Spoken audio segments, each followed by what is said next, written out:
অবৈধ বিদেশি শ্রমিকদের ধরতে পহেলা জুলাই থেকে ব্যাপক অভিযান শুরু করেছে মালয়েশিয়ার অভিবাসন পুলিশ। প্রথম দিনেই দেশটির ১৫৫টি স্থানে প্রায় ৩৪০০ শ্রমিককে জিজ্ঞাসাবাদ করা হয়। গ্রেপ্তার করা হয়েছে ১০৩৫ জনকে। এর মধ্যে বাংলাদেশি প্রায় অর্ধেক, ৫১৫ জন।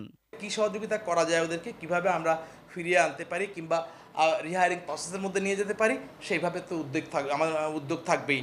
আমাদের মাননীয় মন্ত্রী মহোদয় দেশের বাইরে আছেন, উনি আসলে আমরা পরে এটা বসে ঠিকঠাক করব।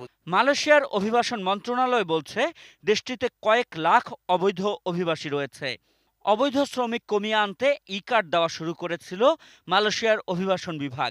এখানে যারা অবৈধ ছিল, অবৈধ এই লোকগুলোকে এর আগে ওরা প্রথম ৬ মাসের জন্য সময় দিয়েছিল যে তোমরা এটা ৬ মাসের জন্য যারা সুযোগ নেবে তারা লিগ্যাল হবে। তারপরে আবার ওটা আরো ৬ মাস বাড়িয়ে ১ বছর করা হয়।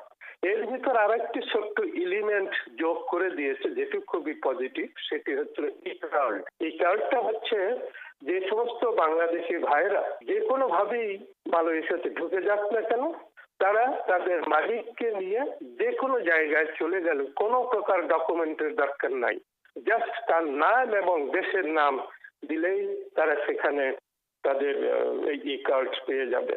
তবে এখানে কন্ডিশন হচ্ছিল যে মালিক পক্ষকে সাথে থাকতে হবে। সস্তায় অবৈধ শ্রমিকদের কাজ দেওয়ার প্রবণতা সেখানে বেশি বলেই অবৈধ শ্রমিকের সংখ্যা কমছে না বলে মনে করছেন সংশ্লিষ্টরা।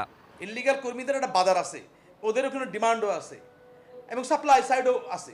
বৈধভাবে থাকলে একটা কোম্পানিতে কাজ করবে, অবৈধভাবে তার ৩টা জায়গায় কাজ করতে পারবে, সে একাধিক জায়গায় কাজ করতে পারবে, সে তার আয় রোজগার বাড়বে, তার আয়টা বাড়বে। এইভাবেই আপনার একটা চক্র তৈরি হয়। Ashikur Rahman Apu, ATN news, Dhaka.